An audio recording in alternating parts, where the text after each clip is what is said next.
React automatic and we burst and squeeze and make 9/11 each emergency. Urgency, amber to red like the turning leaves. Oh, please let the hurt cease. Don't let apathy police the populace. We will march across those stereotypes that were marked for us. The answer's obvious. We twist the consonants and change the thoughts to words and lift continents. Rise together, we rise together, we rise together, we rise. As I always say, rise together or hang separately. Thank you for joining us on the September 1st, 2009 edition of Deadline Live. I'm your radio gun, Jack Blood. As always, you're listening to AmericanFreedomRadio.com and all of our great affiliates out there. Thank you all for picking up the program and supporting us. You're keeping us going, and we do appreciate that.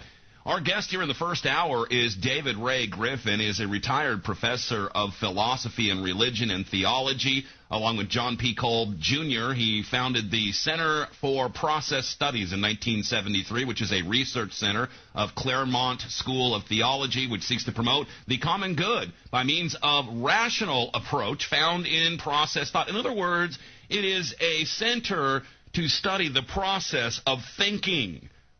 Not a bad thing to have, pretty good tool to have, in other words, when you're analyzing the thoughts centered around 9/11. And David Ray Griffin has become a forefather, you can call him, a leader in the 9/11 truth movement, a spokesperson, and always does an excellent job when he's called upon to do so. His books are numerous. The 9/11 Commission Report, Omissions and Distortions, 9/11 and the American Empire, Intellectuals Speak Out, of course, the New Pearl Harbor Revisited, and the latest, Osama bin Laden, dead or alive? I think we all know the answer to that. Now, last night I was sitting and watching TV, and I know, tisk, tisk, tisk, Jack, what are you doing watching TV? You know that is a mind control device. You know that is filled with nothing but propaganda. But I had heard about this new hit piece coming out on the National Geographic channel, so I had to tune in. A self-inflicted wound, a self-flagellation.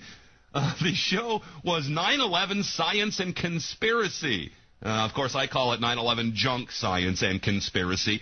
Three people on the panel to rebut these really very lame experiments used to disprove any conspiracy theory and science related to 9/11. And the people on the panel were my guest, David Ray Griffin, also Richard Gage from Architects and Engineers for 9/11 Truth, Dylan Avery from Loose Change, and Professor Stephen Jones, who has actual physical evidence in his hands, which is completely ignored by the authors of this piece of crap hit piece. Excuse the terminology. David Ray Griffin, thank you for coming on the program. As always, I appreciate you being here. Good to be with you, Jack.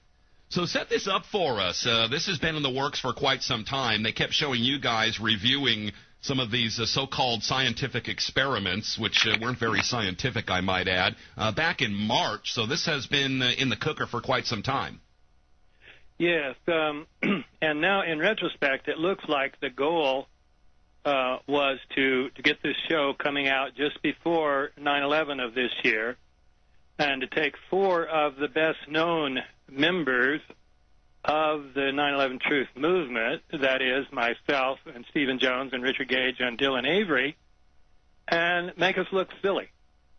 And actually what National Geographic did is just make itself look silly for anybody who knows, even seventh grade science. Right. The experiments they did were just ridiculous. I know people who used to say, I used to respect popular mechanics before they put out their ridiculous defense of the official story about 9/11. I think now people are going to start saying, I used to respect National Geographic. Yeah, well, something happened right after 9/11. That is, Popular Mechanics was bought out. I had a lot of friends there. I used to go there, David, and just hang out in their offices because I had so many friends that worked there. They were all subsequently fired when they were bought out by a new chapter, a new group who use it as a debunking device, certainly.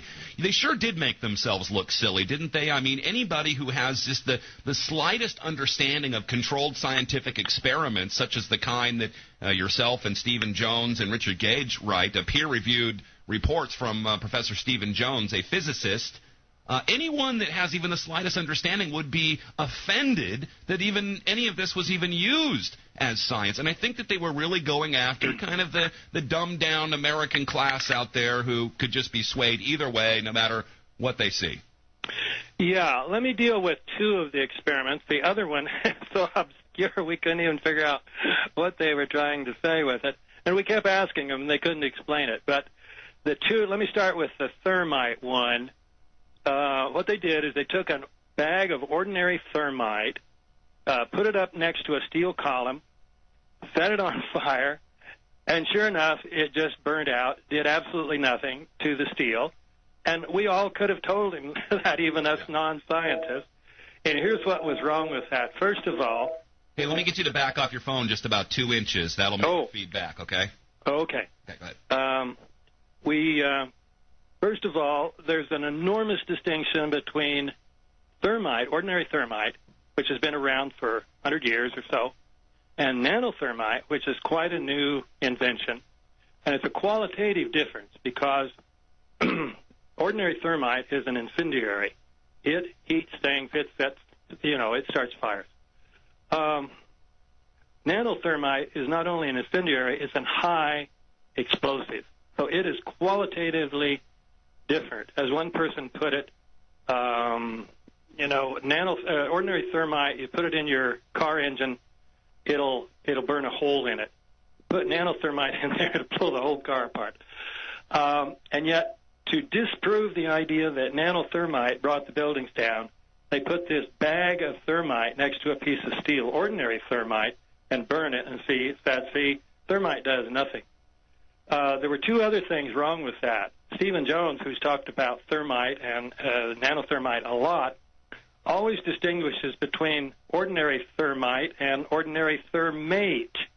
Thermate has sulfur added to it and greatly lowers the temperature at which steel will melt. They didn't even use thermate. They just used ordinary thermite. And then another factor is if you're going to take thermite or thermate and melt steel, you've got to turn it into a shaped charge. Yeah. And that's discussed in all of our writings. And yet that was not a shaped charge. That was an unshaped bag of thermate. So, this is the level. And any scientist looking at that who knows, say, you guys are ridiculous. You don't even know what you're talking about. Dr. Griffin, let me give my listeners an example. I suspect that, one of my enemies blew up my mailbox with a stick of dynamite. I found some dynamite residue in the mailbox. I have that in my possession.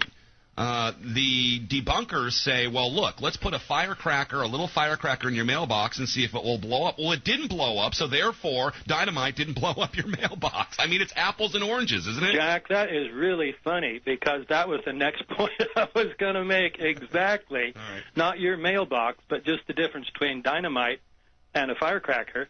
It's about the same as between ordinary thermite and nanothermite. Which they point out that our children use on their 4th of July sparklers. Yeah. Now, let me go to the other one. This one takes a little more time. Oh, and let me read you, first of all, before I leave that, a letter I got from Stephen Jones just a couple of weeks ago. Now, see, he had been interviewed for the show, but then when they did this, inviting us into the studio, he couldn't come that week. And so he wasn't there, and he recommended they replace him with Kevin Ryan so we would have a scientist there. They didn't do that. No. So they had 3 non-scientists to look at 3 pseudoscientific experiments. We knew enough to say these are ridiculous, but we couldn't say it with any authority, and anything good we said they could just edit out anyway. Which they did, yeah. So here's what Stephen wrote. I had made the distinction in a letter to somebody that I copied to him, and he said, "Thank you, David. Again, the distinction which debunkers fail to admit between thermite, incendiary, and nanothermite, explosive, not a subtle difference. I painstakingly and repeatedly explained the difference to my interviewer. I don't know how I could have been any clearer in my plea to him to make the necessary distinction between thermite and nanothermite." And, of course, it was not in the interviewer's interest to make that distinction. Well, and it's not in the military's interest to provide super thermate or nanothermate for their little experiment here in National Geographic.